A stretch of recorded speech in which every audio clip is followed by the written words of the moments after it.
Hola amigos, bienvenidos a un nuevo vídeo de Matemáticas para Aprender.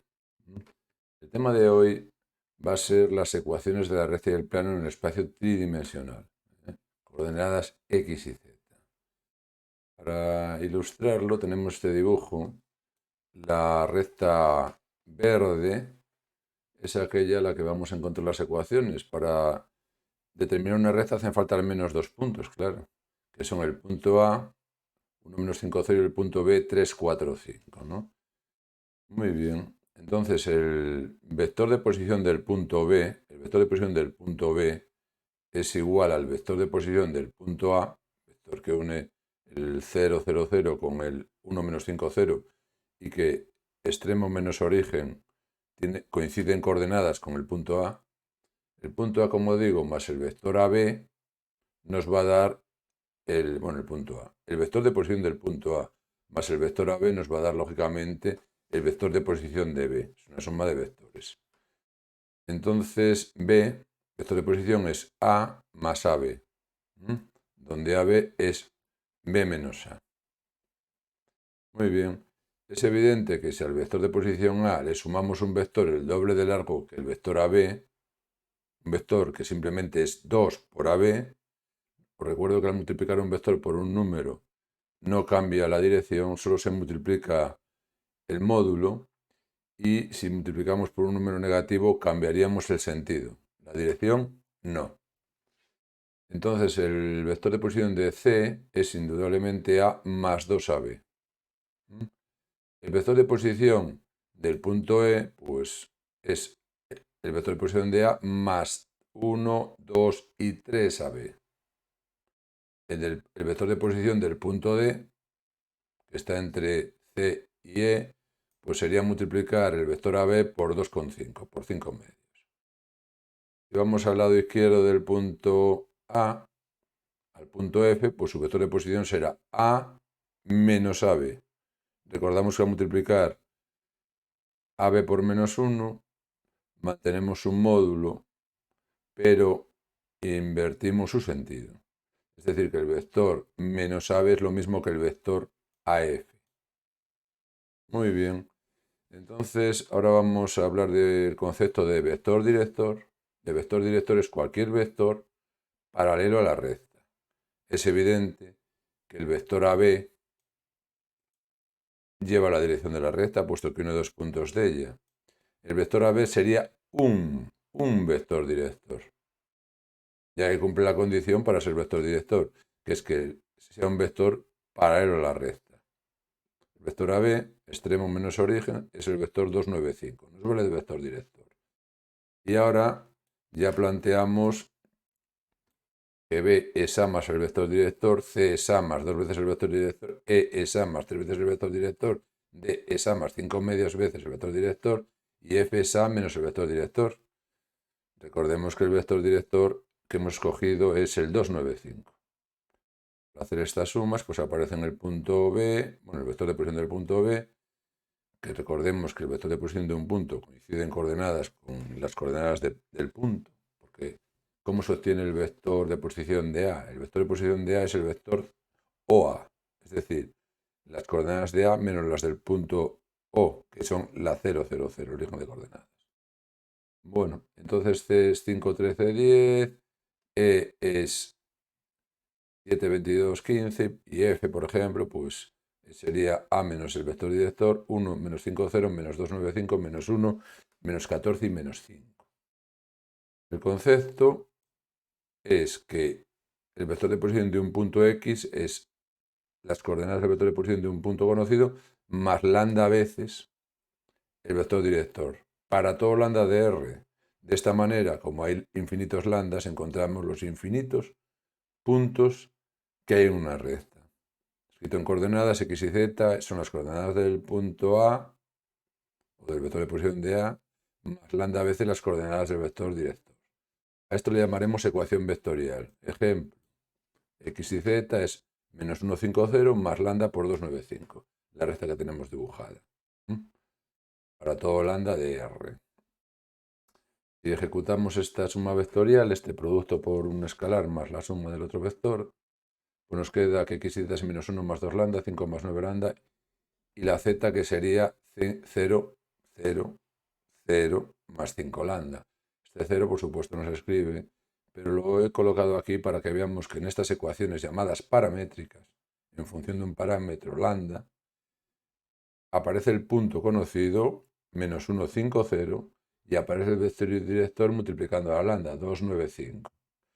Es decir, tanto las ecuaciones paramétricas como la ecuación vectorial nos aparece el punto conocido y el vector director. Punto conocido y vector director. Añaden mucha información. Si en esta expresión, las expresiones de ecuaciones paramétricas, despejamos la lambda, nos queda x menos menos 1 entre 2, y menos 5 entre 9, z menos 0 entre 5. La ecuación continua. Aparece el punto conocido cambiado de signo, menos menos 1, menos 5, menos 0, y aparece el vector director en el denominador, 2, 9, 5. Muy bien, con esto hemos visto tres ecuaciones de la recta. Después de que expliquemos algunos conceptos de planos, volveremos sobre la recta para sacar una cuarta ecuación. Un plano, hacen falta al menos 3 puntos no alineados, claro, para definir un plano, ya que 3 puntos alineados lo único que definen es una recta. Y esa recta puede estar en infinitos planos. Es decir, nos hacen falta 3 puntos no alineados para definir un plano. Definimos también ahora el vector AB y el vector AC. Estos vectores, por supuesto, son paralelos al plano y son independientes, ya que A, B y C no están alineados, es decir, A, B y AC definen distinta dirección. G1 y G2 los vamos a llamar vectores generadores del plano pi, y enseguida veremos un gráfico que justifica tal nombre. Muy bien, aquí tenemos un pedazo de un plano infinito, plano pi, y en ese plano están los puntos que lo definen, A, B, C. Y un punto genérico del plano, D, de coordenadas X y Z. Es evidente que para que el vector AH es alfa, un número alfa, por el vector AB o por G1, que es lo mismo. Y el vector AI es evidente que es un número beta por AC o un número beta por G2. El vector AD resulta ser la suma de AH más AI, donde AH es alfa por G1, AI es alfa beta por G2, para algún alfa beta de R. El vector AD, por lo tanto, es AH más AI. Bien, fijémonos ahora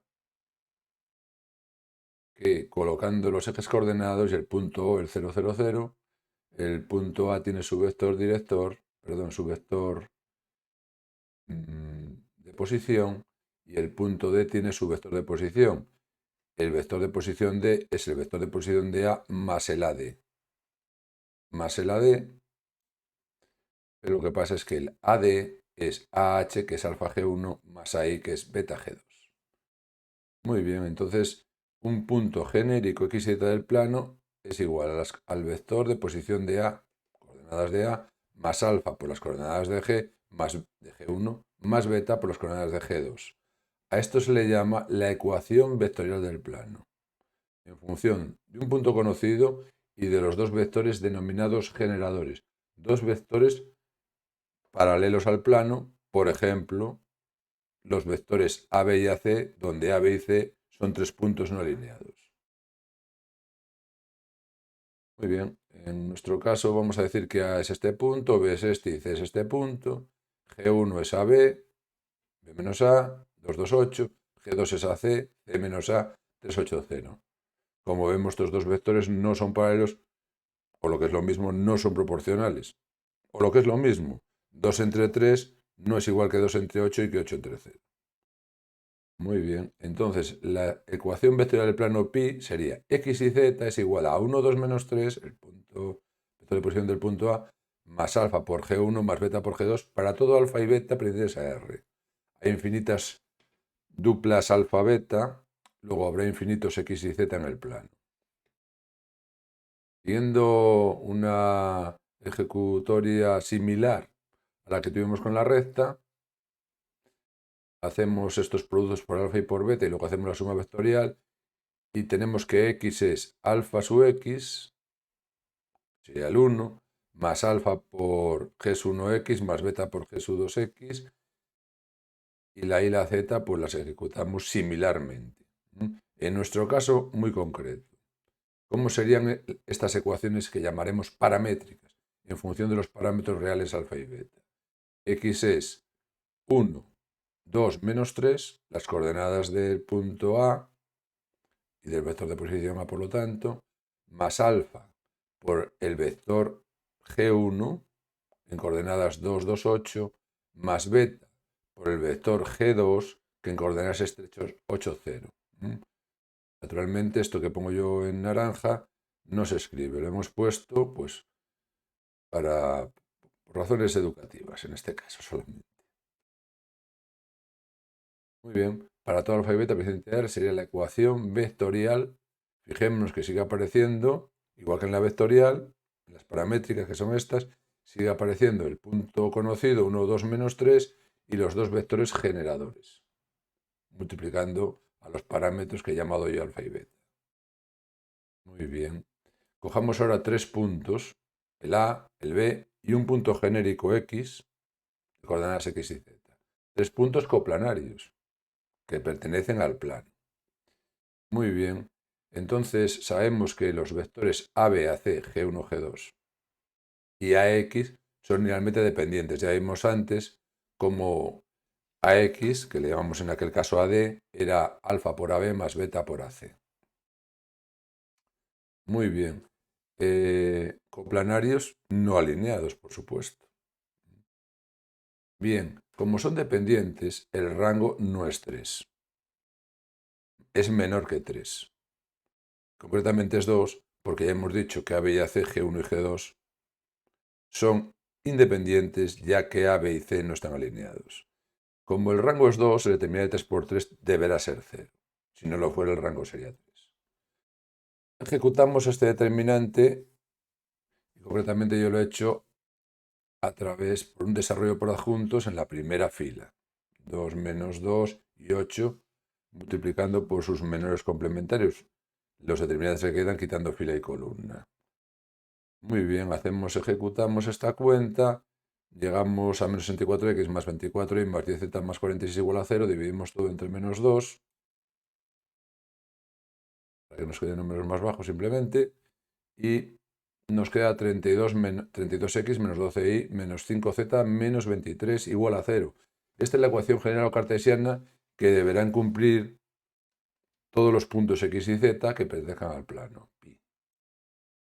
Una estructura que se suele escribir así: ax más b más cz más d, a el vector abc se le llama el vector normal de pi y el número sin incógnitas, la d, es lo que nos va a permitir distinguir unos planos paralelos de otros, en el sentido de que los planos que tengan el mismo vector normal son todos paralelos, claro. El mismo vector normal o vectores normales proporcionales son paralelos. Y se diferencian unos de otros por el punto D, perdón, por el número D. Bueno, como digo, a esto le llamamos el vector normal. Ya sabemos que la palabra normal en matemática no significa vulgar ni ordinario, significa perpendicular o ortogonal y hace referencia a que este vector es perpendicular a su propio plano. Es de notar que en un plano hay infinitas direcciones contenidas en él. No es como una recta que solo hay una. Por eso allí hay un vector director. Aquí hay infinitos vectores paralelos. Sin embargo, solo hay una dirección perpendicular al plano. Entonces, esa dirección perpendicular va a ser la que define el plano, y para distinguir unos planos paralelos de otros tendremos el parámetro, el número d, el escalar d.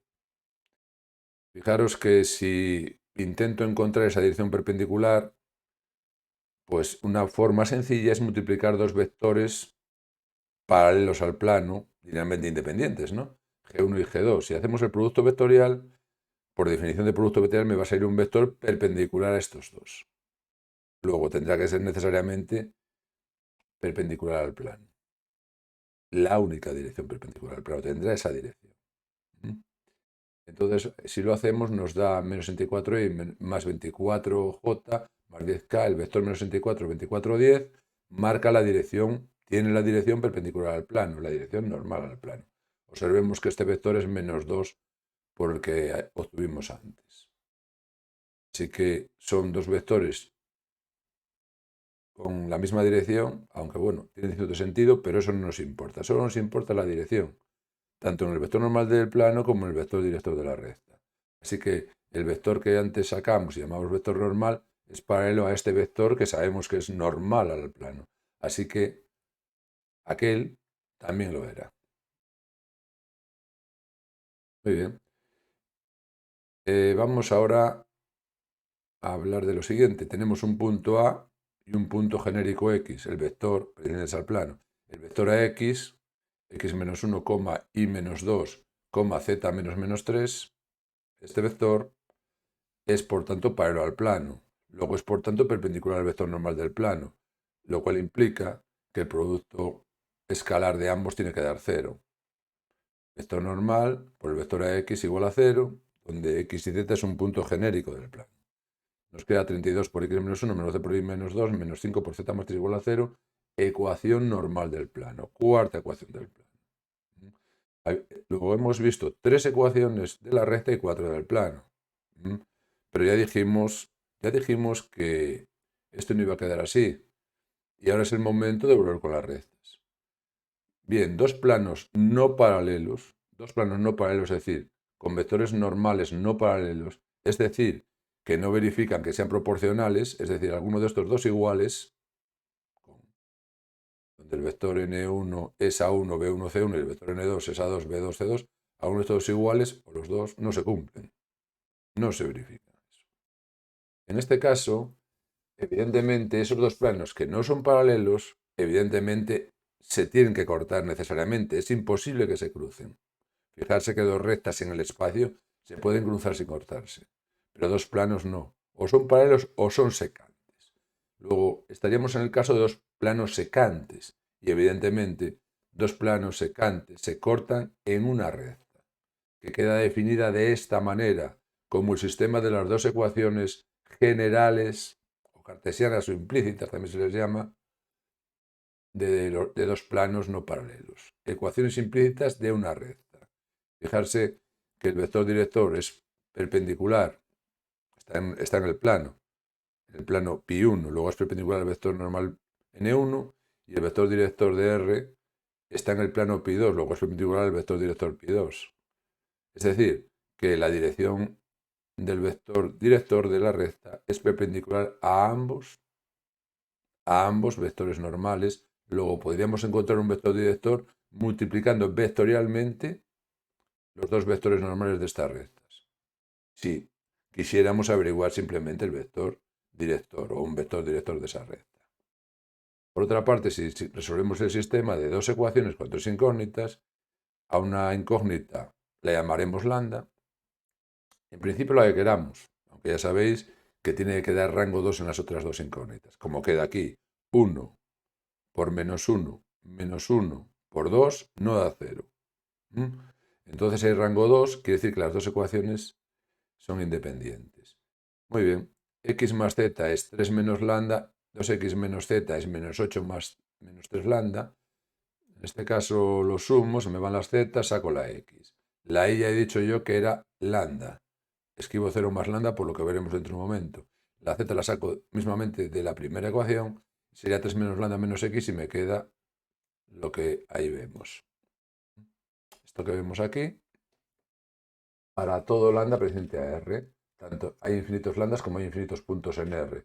Fijaros que son las ecuaciones paramétricas, donde aparece un punto, menos 5 tercios, 0, 14 tercios, un punto de la recta, y aparece un vector director, menos 14 tercios, 1, 1 tercio. Multiplico por menos 3 y obtengo un vector director más cómodo. Al multiplicar por menos 3, lo cambio de módulo, multiplico su módulo por 3, y como multiplico por menos, cambio también su sentido, pero no su dirección. Así que este vector 4 menos 3 menos 1 sería un vector director de R, como también lo era antes de multiplicar por -3, pero bueno, es mejor trabajar siempre que se pueda sin denominadores. Bueno, amigos, cuestión de practicar, cuestión de hacer ejercicios. Haremos otro vídeo con ejercicios y si practicáis os va a servir. Hasta otro día, amigos.